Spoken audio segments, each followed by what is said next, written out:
So if you're a creative person who is still struggling to create content or create designs or create any kind of creative art, and you are still struggling with all those creative stuffs, uh, I'm here to tell you a little bit of my story.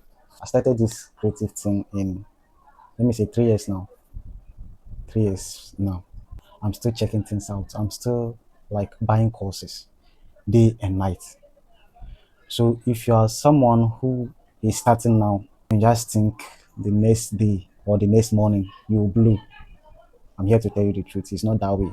It's not going to work because this is a process. You don't have to jump from one process to the other without completing the first one. Just like a video game, you playing a video game. When they kill you at first, you should try again. That is how all this creative stuff work. If you want to just jump from one step to another, you are not going to win in this space because it's not for you. It's not for get rich quick scheme thing. It's not like bring 20 Ghana, then I'll give you 40. It's not how it works. So if you're a creative person and then you think just start this thing the next morning, I'll still win. The next morning I'll win. Maybe you are joking because this thing is not for the weak. I'm not saying you can't do it. You can do it, but have this mind that it's not overnight thing and it's a process. You don't need to rush it. If you rush it, that's where the burnout will start. Start feeling like this thing is not paying or this thing doesn't worth it. You that is where giving up is easy for you to give up.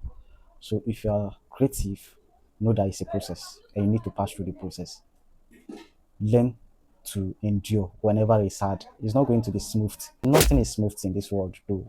But it will come from your mind, how you train your mind to handle all those situations. Because if you want to handle hard situations like the way you handle normal problems, it will not work. You end up giving up. Let's say you had a problem with your partner. It's different from having a problem with your business or having a problem with your creative art. There is different ways to answer to solve those problems. So there is different approach when you are trying to solve all those things. So make sure every situation that is hard in your creative journey, you know how to solve those problems because you have different ways in solving all those questions. Solve them in a creative way, not in other way around. You get so that you will not burn out